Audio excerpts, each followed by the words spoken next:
December 7, 1943. Lieutenant James "Red" Matheson felt the sudden jolt before he heard the sound, a metallic ping that seemed impossibly small against the roar of his Merlin engine. His P-51B Mustang, christened Kentucky Belle, had just taken ground fire over occupied France, a single round from a German rifle that should have been nothing more than a nuisance. Fighter pilots expected flak. They expected cannon fire from Messerschmitts. They even expected the occasional lucky shot from a determined infantryman. What they did not expect was for their aircraft, the vaunted champion of the skies, the fighter that would win the war, to begin dying from such a trivial wound. The coolant temperature gauge began climbing almost immediately. Matheson watched with growing dread as the needle swept past the red line. Within 90 seconds, white vapor began streaming from beneath his cowling. His throat tightened. Every pilot in the European theater knew what came next. The liquid-cooled Rolls-Royce Merlin engine, that magnificent piece of British engineering that gave the Mustang its speed and altitude performance, was about to cook itself to death. He had perhaps 3 minutes before seizure, perhaps 5 if God smiled upon him.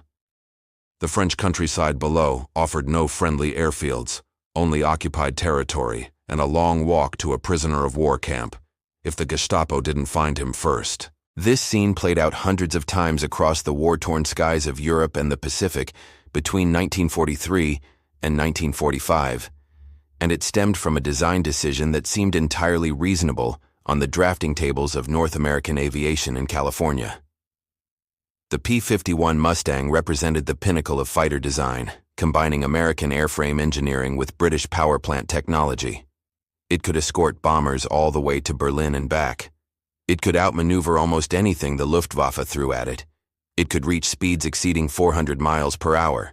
Yet this thoroughbred of the air possessed an Achilles heel so fundamental, so potentially catastrophic, that a single rifle-caliber bullet in the wrong place could transform the war's most advanced fighter into a gliding coffin. The vulnerability lay in the cooling system. Unlike the rugged air-cooled radial engines that powered the P-47 Thunderbolt or the earlier P-40 Warhawk, the Mustang's Merlin engine required liquid coolant, a mixture of water and ethylene glycol, circulated through a complex network of pipes, radiators, and passages to prevent the 12-cylinder engine from literally melting under its own power. This system, elegant in its efficiency, depended entirely on maintaining pressure and fluid volume. A puncture anywhere in the coolant lines, the radiator matrix positioned vulnerably beneath the fuselage, or the header tank mounted just behind the propeller, would drain the system within minutes.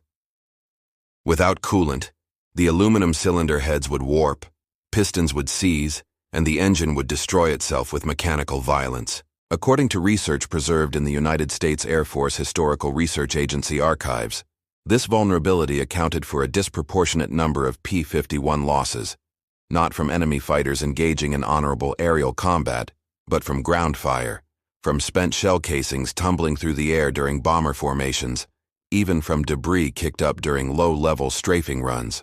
The very feature that made the Mustang supreme, its streamlined, liquid-cooled engine, also made it desperately fragile. The story of this fatal flaw begins not in combat, but in the peaceful California sunshine of 1940.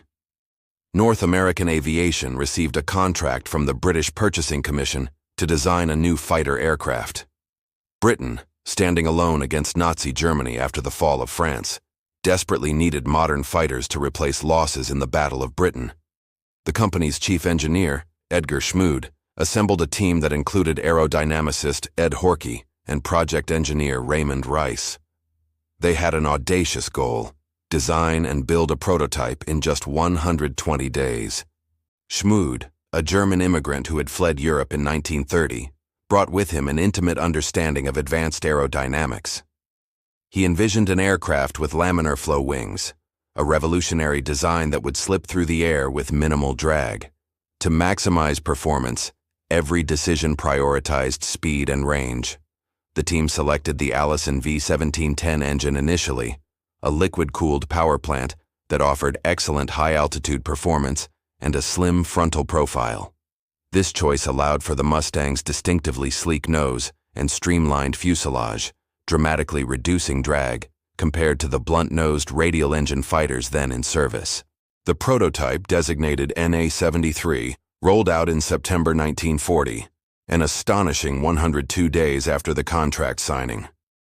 Test pilot Vance Breese took it aloft on October 26, 1940, and immediately recognized they had created something special. The aircraft handled beautifully, with light, responsive controls and impressive speed. Early testing revealed performance that exceeded the specifications. Top speeds approaching 400 miles per hour at altitude, excellent range, and surprisingly good low-speed handling. But the British, while impressed with the airframe, quickly identified problems with the Allison engine. It performed poorly above 15,000 feet, exactly where bomber escort missions would be fought over Europe. The early Mustangs, designated Mark I by the Royal Air Force, were relegated to low-level reconnaissance and ground attack roles. The aircraft's true potential remained locked behind inadequate engine performance. This changed when Ronald Harker, a test pilot for Rolls-Royce, flew a Mustang Mark I in April 1942 at the Royal Aircraft Establishment in Farnborough, England. Harker immediately recognized that marrying the Mustang airframe to the Rolls-Royce Merlin 61 engine, the supercharged power plant then powering the Spitfire Mark IX, would create an exceptional high-altitude fighter. His report to Rolls-Royce sparked a development program that would transform the Mustang from a promising design into the war's premier long-range escort fighter. As documented in the official history compiled by the Royal Air Force Museum, the Merlin-powered Mustang first flew in October 1942, and the results exceeded even optimistic predictions. The P-51B, as the American production version was designated, could reach altitudes above 40,000 feet, cruise at speeds that left most Luftwaffe fighters struggling to catch up, and, most importantly, carry enough fuel to escort bombers from England to targets deep inside Germany and return.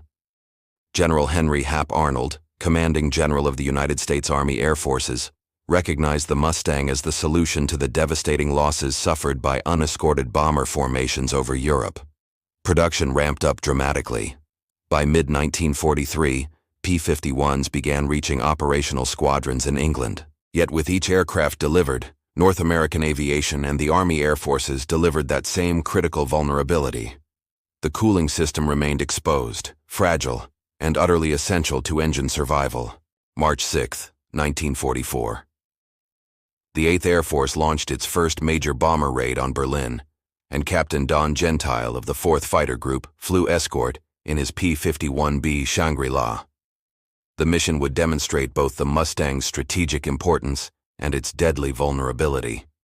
Over 300 B-17 Flying Fortresses and B-24 Liberators droned toward the German capital, protected by a swarm of P-51s, P-47 Thunderbolts, and P-38 Lightnings. The Luftwaffe rose to meet them in force. More than 150 German fighters scrambled to defend the Reich. Gentile, already an ace with multiple victories, dove into a formation of Focke-Wulf 190s attacking the bomber stream. The ensuing dogfight scattered across 50 miles of sky. Fighters twisted and turned, cannon shells and machine gun tracers crisscrossing the frozen air at 25,000 feet. Gentile destroyed 2 FW-190s in quick succession, his 650 caliber machine guns proving devastatingly effective. But during a climbing turn to engage a third German fighter, his wingman, Lieutenant John Godfrey, radioed a warning: "Lead your streaming white. Coolant." Gentile's heart sank. He hadn't felt any hits, hadn't heard the telltale thunk of cannon shells striking his aircraft, but somewhere in the chaos of combat, something, perhaps a 20-millimeter shell fragment, perhaps a stray round from another aircraft's guns, had punctured his cooling system. The temperature gauge climbed steadily. He had perhaps 10 minutes of engine life remaining, and he was deep over enemy territory with 300 miles of hostile landscape between his position and the English Channel. He made the only decision possible: run for home at maximum continuous power, trading the engine's remaining life for distance. His Merlin roared at war emergency power, consuming the dwindling coolant as cylinder head temperatures soared into the danger zone. Godfrey tucked in close, prepared to escort his leader as far as possible. The minutes crawled past. Gentile nursed every mile from his dying engine, watching the temperature gauge with the intensity of a man watching a burning fuse approach dynamite. The engine seized over Holland. One moment, The Merlin's powerful roar filled his cockpit. The next, a terrible grinding noise and sudden silence, except for the wind howling past the canopy. Gentile had no choice but to bail out. He would spend the next 6 weeks evading capture, aided by the Dutch resistance before finally reaching Allied lines. One of the lucky ones. According to records maintained at the National Museum of the United States Air Force, hundreds of other pilots were not as fortunate. Staff Sergeant Robert Johnson of the 56th Fighter Group encountered the vulnerability's most terrifying variant during a low-level strafing mission against a German airfield near Hanover on April 8, 1944. Johnson, flying a P-47 Thunderbolt, watched in horror as his wingman's P-51 took ground fire while pulling up from a strafing pass. A stream of white vapor erupted from beneath the Mustang's nose. The pilot, Lieutenant Thomas Green, attempted to gain altitude for a bailout, but the engine seized before he reached a safe ejection height. Green's aircraft nosed over and plowed into a forest at 300 miles per hour. There was no parachute, no survivor. A single tracer round from a German anti-aircraft gun, probably 20 millimeter or smaller, had ended everything. Lieutenant Colonel John Landers commanded the 38th Fighter Squadron, stationed at Leiston in England, during the critical months of spring 1944. In his personal diary, portions of which were later published in the squadron history, Landers recorded his growing concern about the coolant system vulnerability. "Lost Anderson today," he wrote on March 22, 1944. "Ground fire over Frankfurt. Saw him take one hit, maybe two. Hard to tell in combat. Started streaming glycol immediately. He radioed that temps were climbing fast. Made it to the Rhine before the mill seized. Crashed attempting a dead-stick landing in a field. Aircraft exploded on impact. They're pulling bodies out of these ships too often, and it's not always German fighters doing the killing." The pilots developed grim humor about their vulnerability.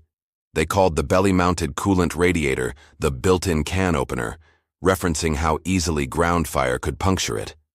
Some pilots, in direct violation of regulations, attempted to armor the radiator area with scrounged steel plates, but the added weight affected performance and handling. The unofficial modifications were eventually banned by group commanders after several near accidents during takeoff with overloaded aircraft. The Army Air Force's engineering staff recognized the problem but faced an impossible dilemma. Any significant redesign would interrupt production at a time when every fighter was desperately needed. Flight Officer Charles "Chuck" Yeager, who would later become the first man to break the sound barrier, flew P-51s with the 357th Fighter Group and experienced the vulnerability firsthand during a mission over France on March 5, 1944. During a dogfight with a Messerschmitt Bf-109, Yeager's aircraft took hits from the German fighter's nose-mounted cannon. One shell passed through the coolant header tank. The temperature gauge went crazy, Yeager later recounted in debriefing reports preserved in combat archives. "I knew I had maybe 3 minutes before that Merlin ate itself. I was over enemy territory with a dying airplane and no good options." Yeager managed to coax his wounded Mustang toward the Pyrenees Mountains and the Spanish border. As the engine temperature reached critical levels, he aimed for a small clearing and performed a wheels-up landing. He survived the crash, evaded capture with the help of the French resistance, and eventually returned to England. But his P-51 became just another statistic in the growing tally of aircraft lost to cooling system failure. His experience highlighted a bitter irony. Pilots who survived direct combat with German fighters were being shot down by comparatively minor ground fire that would barely have inconvenienced a P-47 pilot. The contrast between the P-51 and P-47 became a source of constant debate among fighter pilots. The P-47 Thunderbolt, with its massive Pratt & Whitney R2800 air-cooled radial engine, could absorb tremendous battle damage. Pilots returned to base with cylinders shot away, oil lines severed, and cowling panels missing. The big radial simply kept running. Captain Robert Johnson of the 56th Fighter Group famously returned to base after an encounter with German fighters that left his P-47 with more than 200 holes from cannon and machine gun fire. The engine never faltered. Such resilience was impossible with the liquid-cooled Merlin. Yet despite its vulnerability, the P-51 possessed capabilities the P-47 could not match. Its range meant bombers could penetrate deep into Germany with continuous fighter protection. Its speed and altitude performance allowed it to engage German fighters on favorable terms, and its relatively low cost and production efficiency meant that losses could be replaced quickly. The strategic calculus was brutal, but inescapable. The Mustang's virtues outweighed its fatal flaw, and pilots would simply have to accept the risk. By mid-1944, North American aviation's engineers had accumulated enough combat loss data to recognize patterns. Internal company memos from June 1944, later declassified and available through the National Archives, reveal mounting pressure to address the cooling system vulnerability. Chief Engineer Edgar Schmood convened his design team to explore solutions, but they faced severe constraints. Any major redesign would require halting or slowing production, unacceptable when combat squadrons were consuming aircraft as fast as factories could build them. The engineering team considered several approaches.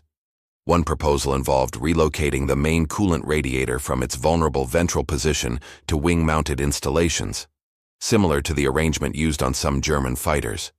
Wind tunnel testing showed this would increase drag significantly and reduce top speed by approximately 15 miles per hour, a potentially fatal disadvantage in combat. Another proposal suggested adding redundant coolant lines and a reserve coolant tank, but calculations showed this would add nearly 200 pounds of weight, again degrading performance unacceptably. A more practical solution emerged: improving armor protection around critical cooling system components. The P-51D model, which entered production in early 1944, incorporated several modifications based on combat experience. Engineers added armored shrouds around the coolant header tank behind the propeller, increased armor thickness around the belly radiator, and redesigned coolant lines to include some redundancy. These changes reduced vulnerability somewhat, but could not eliminate it entirely.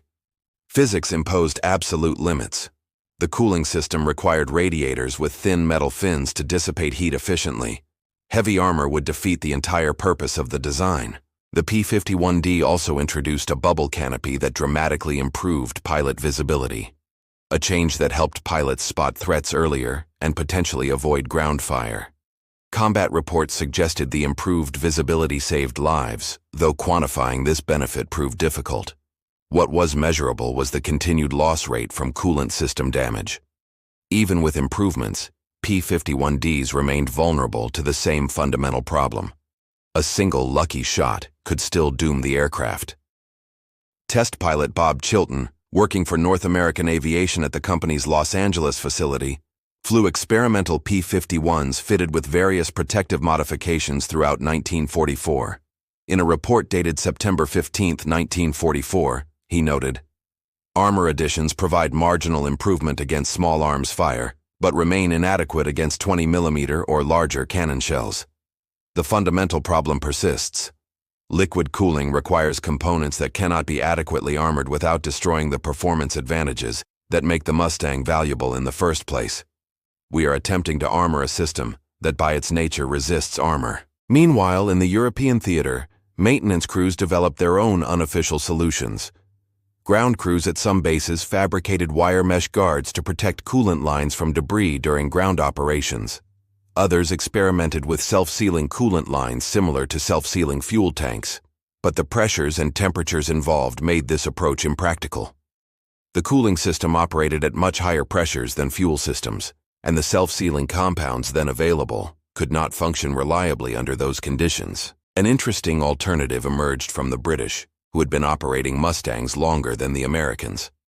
Royal Air Force engineering teams experimented with coolant additives designed to raise the boiling point and reduce evaporation rates, potentially giving pilots an extra minute or two of operation after a coolant system hit. The spring of 1944 marked the apex of the air war over Europe. Operation Overlord, the Allied invasion of Normandy, was approaching, and the Allies needed absolute air superiority. The 8th Air Force and 9th Air Force flew maximum effort missions almost daily, and P-51 Mustangs bore much of the burden. The aircraft's long range made it indispensable for escort missions, but this same range requirement meant pilots often operated hundreds of miles from friendly territory, making any mechanical failure potentially fatal. Major George Preddy of the 352nd Fighter Group became the top Mustang ace in the European theater, with more than 26 aerial victories. His skill and aggression made him a legend among 8th Air Force pilots. But even Preddy understood the Mustang's Achilles heel. In a letter to his brother William, also a P-51 pilot, dated May 10, 1944, George wrote, "The bird flies like a dream and fights like a champion, but she's got a glass jaw. Take one good hit in the cooling system and you're looking at bailout or crash landing. I've lost 3 wingmen that way since February, not to German fighters, but to their engine seizing after ground fire. It's the cruelest way to lose a man, watching his mill cook itself while he's still got the enemy behind him." The statistical reality was sobering. Analysis conducted by the Army Air Force's Operational Analysis Section in late 1944 examined loss causes for P-51s in the European theater between January and October 1944. The study, documented in military archives, found that approximately 18% of all P-51 combat losses resulted directly from cooling system failure following battle damage, a proportion significantly higher than for other failure modes. When compared to the P-47 Thunderbolt operating in similar roles, the disparity was stark. Cooling system losses for the air-cooled P-47 were effectively zero, yet the same analysis revealed why the Army Air Forces continued accepting the vulnerability. The P-51's superior range meant it could escort bombers throughout their entire mission, dramatically reducing bomber losses to German fighters. The strategic calculation was brutal: lose more fighters to save more bombers, and ultimately, lose fewer total aircraft and airmen. Major General William Kepner, commander of the 8th Fighter Command, acknowledged this calculus in a staff meeting recorded in official minutes from July 1944. The Mustang's cooling system vulnerability is a known deficiency, but its operational advantages are so substantial that we have no practical alternative. We are training pilots to minimize exposure to ground fire and maximize survival chances after cooling system damage. Some missions became particularly notorious for the cooling system vulnerability. Low-level strafing attacks against German airfields and transportation targets put P-51s directly into intense anti-aircraft fire. Pilots had to fly low and slow to accurately engage ground targets, making them vulnerable to even small arms fire. A 1944 tactical analysis noted that P-51 losses during ground attack missions were 40% higher than during air-to-air combat missions, with cooling system damage being the leading cause. Lieutenant William Cullerton of the 4th Fighter Group participated in a large-scale strafing mission against German airfields on April 11, 1944. His post-mission report described watching 3 P-51s from his squadron take ground fire during attacks on parked Luftwaffe aircraft. All 3 began streaming coolant vapor. 2 pilots managed to climb to sufficient altitude to bail out successfully. The third, Lieutenant Michael Quirk, attempted to nurse his damaged fighter back toward Allied lines but crashed when his engine seized over Belgium. Quirk survived the crash but was captured and spent the remainder of the war as a prisoner. While the European theater received most P-51 deployments initially, the aircraft also served extensively in the Pacific theater against Japanese forces. Here, the cooling system vulnerability presented different challenges. The vast distances of the Pacific meant emergency landing options were even scarcer than over Europe. A pilot with a failing cooling system over the Pacific faced either ditching in the ocean or attempting to reach a friendly base potentially hundreds of miles away, usually an impossible task with a dying engine. The 7th Air Force began receiving P-51Ds in late 1944 for operations from bases in the Marianas Islands against targets in Japan.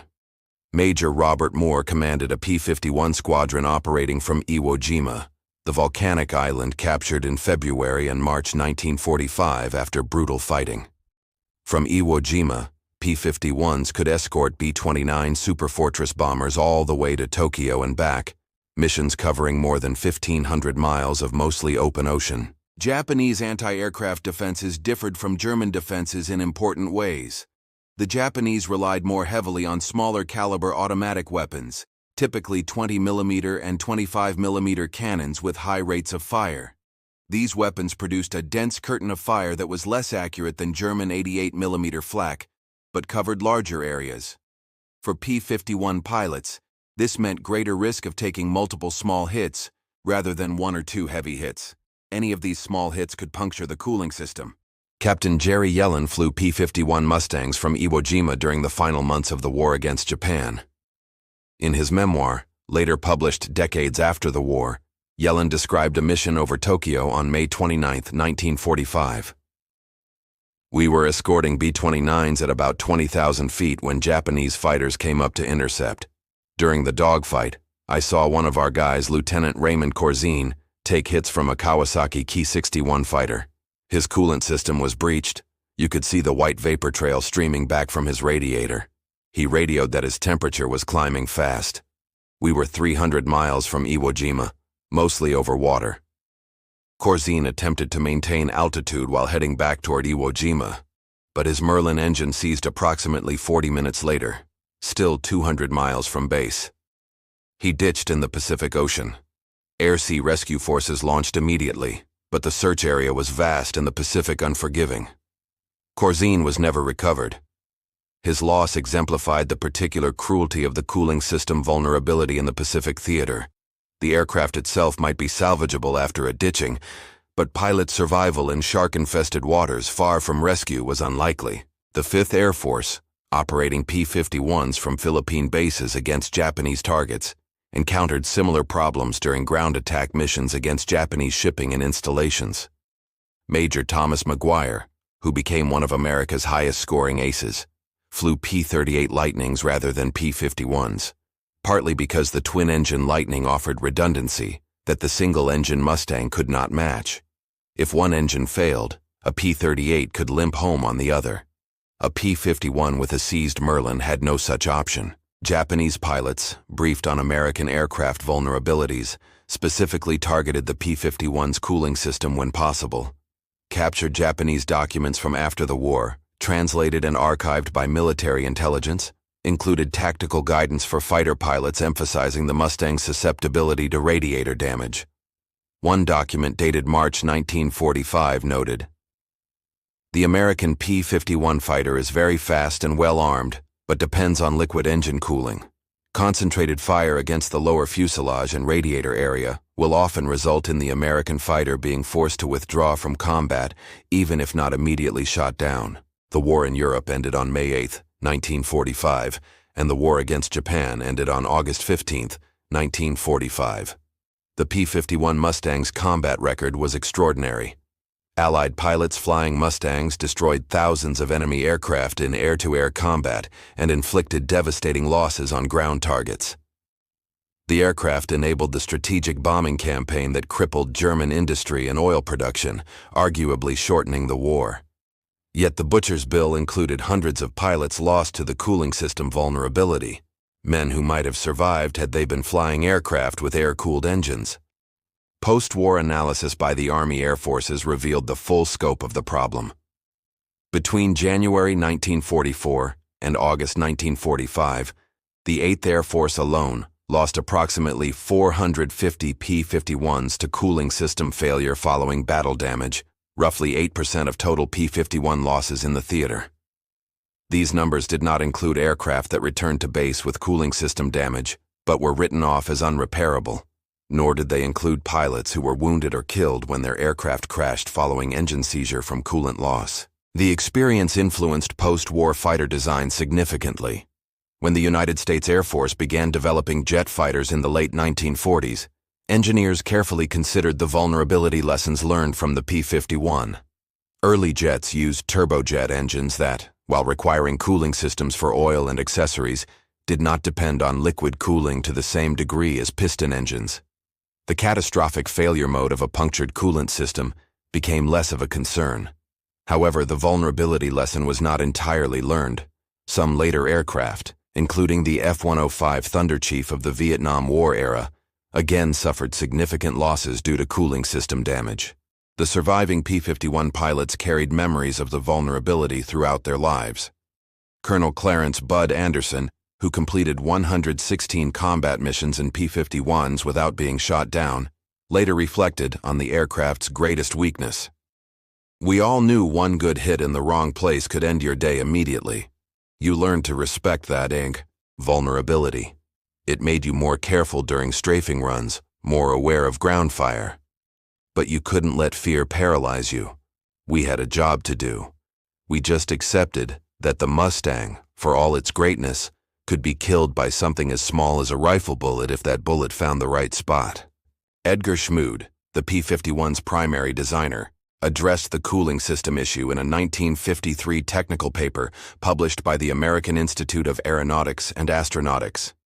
He acknowledged that the vulnerability represented a calculated compromise. We could have designed the aircraft with an air-cooled radial engine and eliminated the cooling system vulnerability entirely, but we would have sacrificed the performance advantages that made the P-51 strategically valuable. Engineering design is fundamentally about compromises, choosing which disadvantages you are willing to accept in exchange for critical advantages. The cooling system vulnerability was a known deficiency from the beginning, but it was the price of achieving the range and speed performance that the aircraft needed to fulfill its mission. The National Museum of the United States Air Force in Dayton, Ohio, displays several P-51 Mustangs, including aircraft with visible battle damage. One exhibit includes a P-51D with multiple bullet and shell fragment holes in the coolant radiator area, a stark reminder of how vulnerable this critical system was. The museum's educational materials note that this particular aircraft, flown by Captain Clyde East during a mission over Germany in March 1945, barely made it back to base before the engine seized from coolant loss. East's survival was attributed to skill and luck in equal measure. Today, aviation historians and engineers study the P-51's cooling system vulnerability as a classic case study in engineering trade-offs and operational risk acceptance. The aircraft's success, despite its fatal flaw, demonstrates how superior performance in critical areas can offset significant vulnerabilities, but also how those vulnerabilities exact a price measured in lives. The pilots who flew the Mustang into combat understood they were riding a thoroughbred with glass bones, and they accepted the risk because the mission demanded it.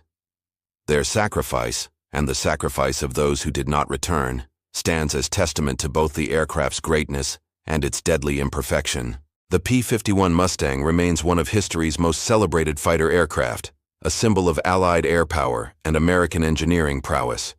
Yet beneath the legend lies the sobering reality.